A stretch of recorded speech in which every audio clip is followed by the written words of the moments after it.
नमस्कार प्यारे बच्चों, स्वागत है आपका हमारे YouTube चैनल पर। तो डियर स्टूडेंट, इस वीडियो में हम अध्ययन करेंगे कक्षा 6 की जो इतिहास की पाठ्यपुस्तक हमारे अतीत भाग 1 इसके अध्याय संख्या 2 आखेट खाद्य संग्रह से भोजन उत्पादन तक। इस पाठ का संपूर्ण सॉल्यूशन इस वीडियो के माध्यम से हम करेंगे। प्यारे विद्यार्थियों, इस पाठ को आप शुरू से लेकर लास्ट तक आप पूरा देखिएगा, जिससे आपको ये वीडियो अच्छे से समझ में आ जाए और इसके सारे प्रश्नों का आप अपनी नोटबुक में अच्छे से सॉल्यूशन कर सको।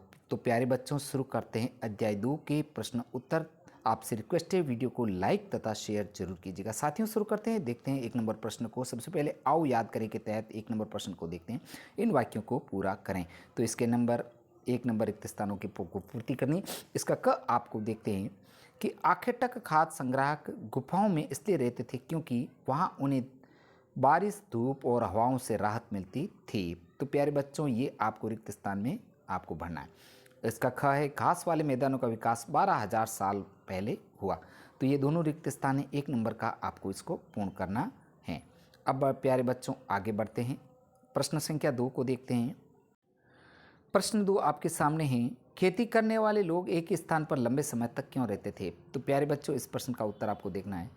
खेती करना आसान नहीं होता था। जहाँ खेती में उगने वाली चीज़ों के लिए समय होता था, वैसे ही खेती में होने में भी समय लगता था।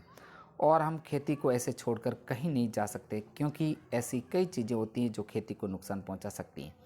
खेती बीज बोने के लेकर फसल के पकने तक लंबा समय लगता था। इसके दौरान सिंचाई करना, खरपतवार हटाना, जानवर और चिड़ियों से खेती की रक्षा करने के लिए एक स्थान पर लंबे समय तक रहना पड़ता था।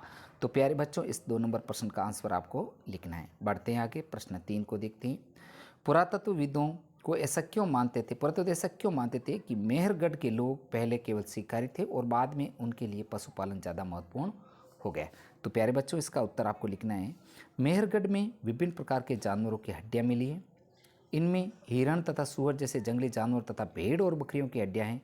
वहाँ पर घरों के अवशेष भी मिले हैं। वहाँ मिली एक कण में एक मृतक के साथ बकरी को दफनाया गया। इसलिए पुरातत्वविद मानते थे कि मेहरगढ़ के लोग पहले शिकारी थे और बाद में उनके लिए जो है पशुपालन महत्वपूर्ण हो गया।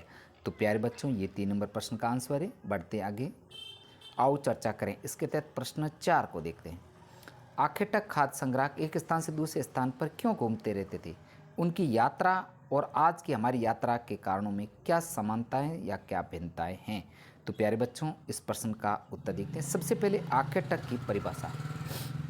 खाद्य संग्राहक एक जगह से दूसरी जगह पर घूमते रहते थे, इन्हें आखेटक कहा जाता है। इसके निम्न प्रमुख कारण थे। सबसे पहले था भोजन की तलाश में। अगर आखेटक खाद्य संग्राहक एक ही जगह पर ज़्यादा दिनों तक रहते तो आसपास के पौधों, फलों और जानवरों को खाकर समाप्त कर देते थे। इसलिए और भोजन की तलाश में दूसरी जगहों पर जाना पड़ता था। नेक्स्ट आगे 2 नंबर पॉइंट है, पशुओं की गतिशीलता। जानवर अपने शिकार के लिए या फिर हिरण और मवेशी अपना चारा ढूंढने के लिए एक जगह से दूसरी जगह जाया करते थे। इसलिए इन जानवरों का शिकार करने वाले भी इनके पीछे पीछे जाया करते होंगे। आगे बढ़ते हैं, तीसरा पॉइंट है जो मौसम। पेड़ों और पौधों में फल फूल अलग अलग मौसम में आते हैं, इसलिए खाद्य संग्राहक उनके तलाश में उपयुक्त मौसम के अनुसार अन्य इलाकों में घूमते होंगे। नेक्स्ट पढ़ते हैं पॉइंट नंबर 4, पानी की तलाश। जीवन के लिए पानी एक अत्यावश्यक चीज़ है। पानी के बिना किसी का भी जीवन संभव नहीं है। कई नदियों और झीलों का पानी कभी नहीं सूखता, लेकिन कुछ झीलों और नदियों में पानी बारिश के बाद मिल पाता है। इसलिए ऐसी झीलों और नदियों के किनारे बसे लोगों को सूखे मौसम में पानी की तलाश में इधर उधर जाना पड़ता होगा। बढ़ते हैं आगे, उनको यात्रा और आज की हमारी यात्रा में निम्न समानताएं हैं। तो यहाँ पर जो समानताएं देखनी है, अब आज के भी मनुष्य भोजन की तलाश में यात्रा करता है। आज भी ऊंचे पर्वतीय भागों, मरुस्थलीय क्षेत्रों में लोग अपने पशुओं के साथ भोजन और पानी की तलाश में यात्रा करते हैं। उनकी यात्रा आज भी हमारी यात्रा में निम्न भिन्नताएं। अब आज मनुष्य शिक्षा, स्वास्थ्य, व्यवसाय, पर्यटन आदि कारणों से यात्रा करता है और सगे संबंधियों से मिलने तथा वैवाहिक कारणों से भी आज यात्राएं की जाती हैं।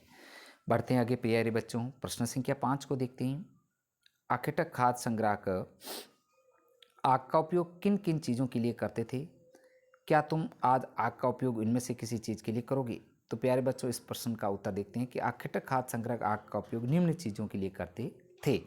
अब जैसे है, सबसे पहले प्रकाश के लिए करते थे आग का उपयोग, मांस भूनने के लिए, खतरनाक जानवरों को दूर भगाने के लिए। आगे है, गर्मी प्राप्त करने के लिए भी आग का उपयोग किया जाता था। अब आज हम आग का उपयोग निम्न चीज़ों के लिए करते हैं। सबसे पहले भोजन पकाने के लिए और गर्मी प्राप्त करने के लिए। बढ़ते हैं नेक्स्ट अगला प्रश्न 6 नंबर। कृषकों पशुपालकों का जीवन शिकारी खाद्य संग्राहकों के जीवन से कितना भिन्न है, 3 अंतर बताओ। तो इसका उत्तर आपको 6 नंबर का लिखना है। प्यारे बच्चों देख लो। अब कृषक पशुपालक तथा आखेटक खाद्य संग्राहक, इन दोनों के मध्य, जो कृषक पशुपालक थे वो एक ही जगह पर लंबे समय तक रहना पसंद करते थे, जबकि आखेटक खाद्य संग्राहक घुमक्कड़ी जीवन व्यतीत करना पसंद करते थे। कृषक है जो कृषि करना उनका कार्य होता था, और आखेटकों का जंगल से कंदमूल, फल फूल, अन्य भोग्य सामग्री एकत्रित करते थे। कृषक है जो किस पशुओं को पालते थे, और जबकि पशुओं का शिकार करना आखेटकों का प्रमुख कार्य था। तो प्यारे बच्चों, इस प्रकार हमने इस वीडियो के माध्यम से कक्षा 6 की जो इतिहास की पाठ्यपुस्तक हमारे अतीत भाग 1, इसका पाठ संख्या 2, आखेट खाद्य संग्रह से भोजन उत्पादन तक, इस पाठ का संपूर्ण सॉल्यूशन हमने इस वीडियो के माध्यम से किया है। प्यारे बच्चों, आपसे रिक्वेस्ट है वीडियो को ज़्यादा से ज़्यादा लाइक तथा शेयर जरूर कीजिएगा। साथियों, अगर चैनल पर नए हैं तो चैनल को सब्सक्राइब जरूर कीजिएगा। प्यारे बच्चों, आज का वीडियो इतना ही, मिलेंगे नेक्स्ट वीडियो के साथ में। और हाँ प्यारे बच्चों, आपको मेरी यूट्यूब चैनल पर कक्षा 6 के सामाजिक, हिंदी तथा विज्ञान विषय के जो संपूर्ण पाठों का सॉल्यूशन मेरे चैनल की प्लेलिस्ट में आपको एक साथ मिल जाएगा। वहाँ पर जाके आप उनका अध्यापन एक साथ भी कर सकते हैं। तो प्यारे बच्चों, आज का वीडियो इतना ही, मिलेंगे नेक्स्ट वीडियो के साथ में। वीडियो देखने के लिए आपका धन्यवाद।